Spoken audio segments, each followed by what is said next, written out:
Welcome to channel. இப்போ நம்ம பார்க்க போகிறது electric field due to electric dipole on equatorial plane. So இது இம்பார்ட்டன்ட் 5 மார்க். ஆக்சில் லைன் எப்படி பார்த்தோம் அதே மாதிரி இதுவும் இம்பார்ட்டன்ட். ஸோ இதில் என்னென்ன பாயிண்ட் நோட் பண்ணோன்னா, ஃபஸ்ட்டு நம்ம டைபோல்ன்ற வார்த்தையை நோட் பண்ணிக்கோங்க. எதை நோட் பண்ணோம்? First dipole. இந்த டைபோல்ன்ற வேர்டை நோட் பண்ணிக்கோங்க. ஸோ டைபோல்னு நல்லா தெரியும் நம்மளுக்கு. எப்படி இருக்கணும்? 2 ஈக்குவல் சார்ஜஸ். ஸோ இங்கே ட்ரா பண்ணுறேன் பாருங்கள். ஒரு மைனஸ் கியூ, ஒரு ப்ளஸ் கியூ, ரெண்டு டிஸ்டன்ஸ் இருக்கணும், 2a டிஸ்டன்ஸ் இருக்கணும். நான் என்ன பண்ணுறேன்? மிட் பாயிண்ட்டு ஒன்று எடுத்துக்கிறேன். ஓகேவா? ஸோ டைபோல் டயக்ராம் முடிஞ்சிருச்சு. அடுத்து என்ன வேணும் நம்மளுக்கு? ஈக்குவட்டோரியல் பிளேன் வேணும். எது வேணும்? Equatorial plane. ஸோ ஈக்குவட்டோரியல் பிளேன்னா நம்ம எந்த இடத்துல இருக்கணும்னா ஈக்குவல் பாயிண்டில் இருக்கணும். க்யூவில் இருந்தோம், ப்ளஸ் க்யூவிலேருந்தோ மைனஸ் க்யூவில் இருந்தோம், அந்த பாயிண்ட் எப்படி இருக்கணும்? ஈக்குவல் டிஸ்டன்ஸில் இருக்கணும். ஸோ மைனஸ் க்யூவிலேருந்து இந்த பாயிண்ட்டும் ப்ளஸ் க்யூவிலேருந்து இந்த பாயிண்ட்டும் எப்படி இருக்கணும்? ஈக்குவல் டிஸ்டன்ஸில் இருக்கணும். ஸோ அந்த பாயிண்ட் நான் செலக்ட் பண்ணிக்கிறேன். நான் சின்னு செலக்ட் பண்ணிக்கிறேன். அந்த பாயிண்ட் பேர் என்னது? சி. அதுக்கப்புறமா இந்த ஓர்க்கில் நடுவில் பாயிண்ட் ஓ, அதுலேருந்து எவ்வளோ டிஸ்டன்ஸ் இருக்குதுன்னு பார்த்தீங்கன்னா ஆர் டிஸ்டன்ஸ் செலக்ட் பண்ணிக்கிறேன். என்ன செலக்ட் பண்ணிக்கிறேன் நான்? இங்கேருந்து இது எவ்வளோ டிஸ்டன்ஸ் இருக்குது? ஆர் டிஸ்டன்ஸ் இருக்குது. இது வந்து பாசிட்டிவ். ஸோ எப்படி போவோம்? Radially outward. ஸோ டயக்ராம் எப்படி போகுது? அவுட்வேர்டில் போகுது. இது நெகட்டிவ். இந்த பாயிண்ட் அது எனக்கு நெகட்டிவ். ஸோ எப்படி வருது? ரேடியலி இன்வர்ட்ஸில் வருது. ஓகேவா? Dipole moment acting along minus Q.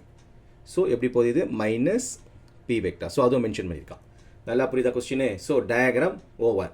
So இப்போ டயக்ராம் போட சொல்ல நம்மளுக்கு இந்த சீன்ற பாயிண்ட் வர சொல்ல நம்மளுக்கு டயக்ராம் ரெண்டாக பிரியுது பாருங்கள். இப்போ இந்த சீன் இருக்கா, இந்த சீன்ற பாயிண்ட் வர சொல்ல டயக்ராம் என்னாவது நம்மளுக்கு ரெண்டாக பிரியுது. இதோ பாருங்கள் டயக்ராம். இந்த மாதிரி டயக்ராம் ஃபார்ம் ஆகிடுது. இந்த மாதிரி டயக்ராம் வரப்போகுது. சரியா? ஸோ அது எப்படின்னு சொல்கிறேன் பாருங்கள். ஸோ இந்த சீன்ற பாயிண்ட் வந்துச்சுங்களா? சீன்ற பாயிண்ட் வர சொல்ல உங்களுக்கு இ மைனஸு மேல் பக்கம் ஆக்ட் பண்ணுது. சரியா? இ ப்ளஸ் சைன் தீட்டா மேல் பக்கம் ஆக்ட் பண்ணுது. இ மைனஸ் சைன் தீட்டா கீழ் பக்கம் ஆக்ட் பண்ணுது. சரியா? இ மைனஸ், இ ப்ளஸ் மேலே, இ மைனஸ் கீழே. அதே நேரத்தில் இ ப்ளஸ்ஸு இந்த பக்கம் ஆக்ட் பண்ணுது, இ மைனஸு இந்த பக்கம் ஆக்ட் பண்ணுது. ஸோ இது ரெண்டுமே ஒரே டைரக்ஷனில் போகுது. இ ப்ளஸ்ஸும் இ மைனஸ் ஒரே டைரக்ஷனில் போகுது. ஆனால் இ ப்ளஸ் சைனும் இ மைனஸ் சைனும் ஆப்போசிட் டைரக்ஷனில் போகுது. சரியா? இதை ஏன் நம்ம இதை சைன் எடுக்கிறோம், இதை காசு எடுக்கிறோம் சொல்ல போகிறேன் பாருங்கள். இதை ஏன் நம்ம சைன் எடுத்துக்கிறோம்? இந்த டைரக்ஷன் சைன் எடுக்கிறோம், இந்த டைரக்ஷனே நம்ம காசு எடுக்கிறோம், இதே நம்ம காசை எடுத்துக்கிறோம். ஸோ அதை நான் சொல்கிறேங்க நீங்கள் இப்போ. ஸோ இந்த இடத்துல நீங்கள் ஒரு லைனை ட்ராப் பண்ணுங்களேன். லைன் சரியாக வரல. ஒரு லைன் ட்ராப் பண்ணுங்கள், ஸ்ட்ரெயிட் லைன் ட்ராப் பண்ணிங்கன்னா இது நம்மளுக்கு ஆப்போசிட். கரெக்டாக? இது நம்மளுக்கு அட்ஜசன்ட், இது நம்மளுக்கு ஹைபாட்னியூஸ். ஸோ ஆப்போசிட்னாவே நம்ம எதை யூஸ் பண்ணுவோம்? சைன் தீட்டா தானே. ஸோ இந்த லைன் எதை மென்ஷன் பண்ணுது? Vertical line, sine theta. அதனால தான் நம்ம வெர்டிகல் லைனுக்கு சைனை யூஸ் பண்ணிட்டேன். அட்ஜசன்ட்னாவே எதை யூஸ் பண்ணுவோம்? நம்ம காஸ். ஸோ அதனால என்ன பண்ணுறேன்? இதுக்கு காசு யூஸ் பண்ணிட்டேன். சொல்ல புரியுதா? ஸோ அதனால தான் இதுக்கு சைன் தீட்டா, இதுக்கு காஸ் தீட்டா வந்திருக்கு. டயக்ராம் நல்லா புரிஞ்சா? ஸோ அதுதான் என் டயக்ராம் வந்துருச்சு. ஸோ நம்மளுக்கு எது கேன்சல் ஆகிட போகுது? இ plus sine தீட்டாவும் E minus sign தீட்டாவும் cancel ஆகிடும். ஸோ இதுவும் நம்மளுக்கு கேன்சல் ஆகிடுச்சு. அப்போ எது மட்டும் நமக்கு இருக்குது?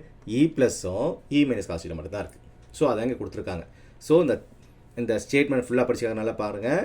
Consider a point c at a distance r from a mid point o. So ஓலேருந்து ஆர்னு ஒரு பாயிண்ட் செலக்ட் பண்ணிட்டா, சின்னு ஒரு பாயிண்ட் எவ்வளோ டிஸ்டன்ஸ் தள்ளி இருக்குது? ஆர் டிஸ்டன்ஸ் தள்ளி இருக்குது. அடுத்து C is equidistant from plus Q and minus Q. So plus கியூவில் இருந்தும் மைனஸ் கியூவில் சி எப்படி இருக்குது? ஈக்குவல் டிஸ்டன்ஸில் இருக்குது. ஆர் ஆத்து சேம் டிஸ்டன்ஸ். ஸோ மேக்னிடியூட் எப்படி இருக்க போகுது உங்களுக்கு? ப்ளஸ்ஸாக இருந்தாலும் மைனஸாக இருந்தாலும் மேக்னிடியூட் ஆஃப் எலக்ட்ரிக் ஃபீல்ட் சேமாக தான் இருக்க போகுது. என்ன சொல்கிறாங்க அவங்க? இ ப்ளஸ் ஆன்சரும் இ மைனஸ் ஆன்சரும் எப்படி இருக்க போகுது? நம்மளுக்கு ஈக்குவலாக தான் இருக்க போகுதுன்னு சொல்கிறோம். சொல்ல புரியுதா? இ ப்ளஸ் எந்த டேரக்ஷன் போகுது? Along PC. ஸோ இது நேமே கொடுக்கல பாருங்கள். இது பி, இது ஏ. ஸோ இ ப்ளஸ் எப்படி போகுது? Along PC. ஏர் மார்க் போட்டிருக்கேன் பாருங்கள். இ மைனஸ் எப்படி இருக்குது? சிஏ. ஸோ அதான் காமிச்சிருக்காங்க. ஸோ இ ப்ளஸும் இ மைனஸும் ரெண்டு கமெண்ட்டாக பிரியுதா? ஒன்று வந்து பேரலல் டு டைபோல் ஆக்சிஸ். இதுதான் டைபோல். ஸோ டைபோலுக்கு பேரலாக ஒன்று இருக்குது. இதான் பேரலல். இன்னொன்று பர்பண்டிகுலராக இருக்குது. ஸோ பர்பண்டிகுலர் மேல் பக்கம் போகிறது. ஸோ டைபோலுக்கு பேரலல். இதான் நம்மளுக்கு டைபோல். எது டைபோல் பாருங்கள். ஸோ இதுதான் எனக்கு டைபோல். இந்த ப்ளூ கலர் போடுங்க, இதுதான் டைபோல். டைபோலுக்கு பேரலாக ஒன்று வருது. அதுதான் வந்து இ ப்ளஸ்ஸு காசு, இன்னொன்று இ மைனஸு காசு. இன்னொன்று பர்பண்டிகுலராக போகுது, இ ப்ளஸ்ஸு சைனு, இன்னொன்று இ மைனஸ், இது ஃபுல்லாக வருது பாருங்கள், இ மைனஸு சைன். இப்போ டயக்ராம் நல்லா புரிஞ்சுதா உங்களுக்கு?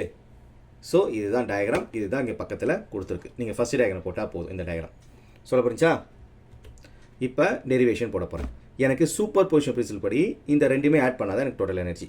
So E total equal to E plus cos theta. ஏன் மைனஸ் போட்டிருக்குன்னா இங்கே டயக்ராம் பாருங்கள், இந்த பக்கம் ஆக்ட் பண்ணுது மைனஸ், ப்ளூ கலர் ரிங் போட்டிருக்கேன் பாருங்கள், இந்த பக்கம் ஆக்ட் பண்ணுது டுவர்ட்ஸ் நெகட்டிவ், ஸோ தான் மைனஸ் சைன் போட்டிருக்கேன். இ ப்ளஸ் காஸ் தீட்டா, அடுத்தது மைனஸ், இது கிடையாது, minus E minus cos theta. ஓகேவா? சொல்ல புரிஞ்சா? எனக்கு இ ப்ளஸ் இ மைனஸ் சேமாக தான் இருக்க போகுது. ஸோ ஃபஸ்ட் ஈயோட ஆன்சர் கண்டுபிடிச்சிருப்போம். இ ப்ளஸ் ஆன்சர், எலக்ட்ரிக் ஃபீல்டோட ஆன்சர் அது 1/4πε0 q/r². சரியா? இந்த ஆர்னா இந்த டிஸ்டன்ஸ் வேணும் எனக்கு. சரியா? அந்த ஆர் நான் ஃபஸ்ட்டு கண்டுபிடிச்சிக்கணும். இந்த எல்லோ கலர் லைன் சொல்கிறேன் பாருங்கள். ஸோ இதோட ஆன்சர் எனக்கு தெரியணும். ஸோ அதே மாதிரி இதுக்கும் தெரியணும் எனக்கு, எல்லோ கலர். ஓகேவா? ஸோ அதை கண்டுபிடிக்கணும்னா பித்தாகரஸ் யூஸ் பண்ணிங்க. இது வந்து எனக்கு ஏ, இது வந்து ஆர். ஸோ அப்போ இது என்ன இருக்கும்? √a² + r². ஸோ டிஸ்டன்ஸ்ன்றதுனால எனக்கு இந்த இடத்துல இந்த ஆர் எதை ரீப்ளேஸ் பண்ண போகிறேன்? a² + r². ஆக்சுவலாக ஃபார்ம் இந்த இடத்துல r² வரும்ல, அதை ரீப்ளேஸ் பண்ணுறேன். ஸோ ஆன்சர் என்னது? √a² + r². இ மைனஸ்க்கு அதே தான் வரப்போகுது. கரெக்டாக? ரெண்டுக்குமே ஈக்குவல் டிஸ்டன்ஸ் நம்மளுக்கு. ஸோ 1/4πε0 q/ மாடல் சிம்பிள் போட்டால் மைனஸ் போட தேவையில்லைங்க. இங்கே ஆக்சுவலாக மைனஸ் வரணும், இந்த இடத்துல நம்ம மைனஸ் போட போகிறதில்ல, ஏன்னா மாடலஸ் போட்டாச்சு. √a² + r². சொல்ல பிடிச்சா? ஸோ இ ப்ளஸ் இ மைனஸ் சேமாக தான் இருக்குது பாருங்கள். சரியா? ஸோ டோட்டலாக இ டோட்டல் என்ன எனக்கு? E total equal to -2 E plus cos theta. எனக்கு காஸ் தீட்டா ஆன்சர் தெரிஞ்சால் போதும், சம் முடிஞ்சு போயிடுச்சு. ஓகேவா? ஏன்னா இ ப்ளஸ் ஆல்ரெடி தெரியும். ஸோ காஸ் தீட்டா இந்த இடத்துல டீட்டா ஃபார்ம் ஆயிருக்கு, இந்த இடத்துல என்ன இருக்குது? டீட்டா ஃபார்ம் ஆயிருக்கு. ஓகேவா? So cos theta equal to adjacent by hypotenuse. Adjacent என்ன இருக்குது? ஏ இருக்குது. அட்ஜசன்ட் என்ன இருக்குது? ஏ பை ஹைபாட்னியூஸ் என்ன இருக்குது? √a² + r² இருக்குது. நல்லா புரிஞ்சா? ஸோ அதை எடுத்து ரீப்ளேஸ் பண்ண போகிறேன். இப்போ -2 இ ப்ளஸ் ஆன்சர் என்னது? 1/4πε0 q/√a² + r² into cos formula A by இது ஸ்கொயர் பண்ணணும். ஸோ ஸ்கொயர் பண்ணால் ரூட் போயிடும். ஓகேவா? இங்கே ஸ்கொயர் விட்டுட்டேன். ஸோ r² ஆக்சுவலாக, ஸோ இங்கே ஸ்கொயர் போடுங்க. ஸோ ஸ்கொயர் கட் ஆகிடும். ஓகேவா? பை இங்கே a பை √a² + r². இந்த ஸ்கொயர் ரூட் கேன்சல் ஆகிடுச்சு. ஸோ டோட்டலாக இப்போ நம்மக்கிட்ட என்ன இருக்குது? -2 இன்ட்டு 1/4πε0 q/, இது ரெண்டு ஒன்று சேர்த்துட்றேன், √r² + a² r² ஆட் பண்ணிட்டேன்னா a² + r² ⁻³ ஆகிடுச்சு. ஓகேவா? இன்ட்டு ஏ. ஸோ நம்மளுக்கு 2q என்னன்னு தெரியும். கரெக்டாக? ஸோ நம்மளுக்கு 2qa வந்தாவே பின்னு மாற்றி விட்டுடலாம். ஸோ நான் பி மாற்றிட்டு போகிறேன். ஸோ ஆன்சர் என்ன வந்திருக்கு எனக்கு? -p/4πε0 r² + a² ⁻³ ஸோ இதில் என்ன சொல்லுவோம் நம்ம? எப்போ ஆஸ் யூஷுவல் சொல்லுவோம்ல, a is less than, very much less than r. So a² neglect பண்ணிடுங்க. நெக்லெக்ட் பண்ண மிச்சம் என்ன இருக்குது? -p/4πε0. அப்போ இதில் a² போயிடும். ஓகேவா? மிச்சம் r² ⁻³ அப்போ 2 கட்ட மிச்சம் இருக்கும் r³. ஸோ இதான் இதோட ஆன்சர்.